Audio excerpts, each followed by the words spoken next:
Hello, everybody. Welcome to Tom Time, episode 15. Today, I will address the question, will AI and AI agents make us humans lazy, stupid, and eventually obsolete? That is not a sci-fi question anymore. That is now. And of course, it's a provocative question, but yes, I am interested in all sorts of your reactions and opinions. Every time I read about AI agents transforming our daily work, I feel two things at once. First, excitement. Of course, it sounds great. Second, concern. Automation is a win, no doubt, because finally, less repetitive work and more freedom lead to higher job satisfaction. But here's the shift we are severely underestimating, in my view. AI is no longer just executing, AI is starting to think, act, and create. We are seeing systems that reasons, plan, and make decisions, multi-steps, autonomously, all without a human hand or brain being involved. It is magical, I know. But what is our role in this? We supervise, we monitor, we intervene when something goes wrong. That is a fundamental shift because we are transitioning from being active creators to becoming passive validators. Let that sink in and let me be blunt. I see a future where the few remaining professionals sit in front of screens watching AI agents do the work of hundreds of their colleagues before, hoping to catch an error to justify their professional existence. That is not about efficiency. That means entire professional layers will compress. And what does this mean cognitively? I think we risk de-skilling both our thinking and our making because AI agents don't just take over our brains, they take over our hands as well.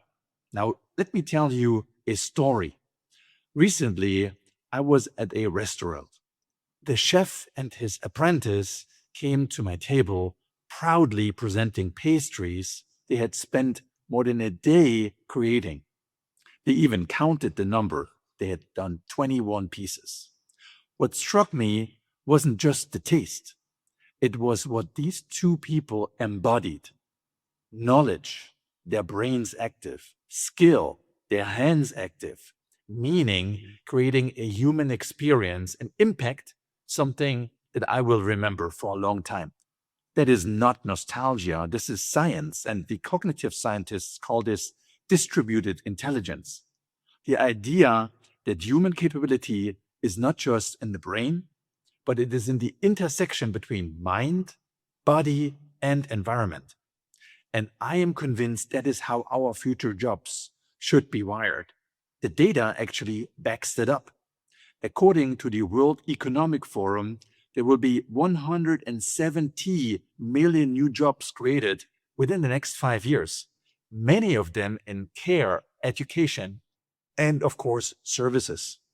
That's 14% of today's employment, and already nowadays, over 50% of all jobs are in the services industry.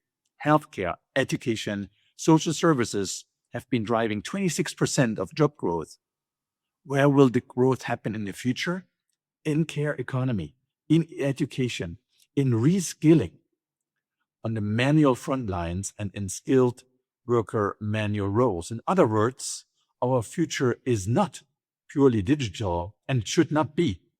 It is still human-centric, relational, experimental. So here's my point.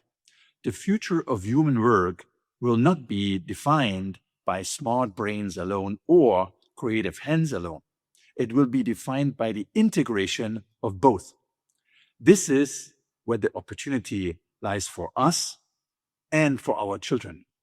Craftsmanship, gastronomy, arts, immersive experiences, education and care, hospitality and travel, high trust advisory roles like lawyers and tax advisors and doctors. These are not soft sectors. These are high resilience domains in our AI economy. Because in a world of infinite AI-generated output, human creation becomes scarce, and scarcity creates big value. If we don't shape this transition into that direction, we risk becoming observers of a world we did not build. But if we do redefine our human value, we are going to have jobs that are much more fulfilling than in the past, and not against AI, but beyond it. The future of creation does not belong to algorithms. It belongs to our brains and our hands. Only then, I'm convinced we will not get lazy and not dependent, but take our destiny in our own hands, literally. Thanks much for watching Tom Time episode 15. I am very much looking forward to seeing you again next week. Until then, take care. Bye bye.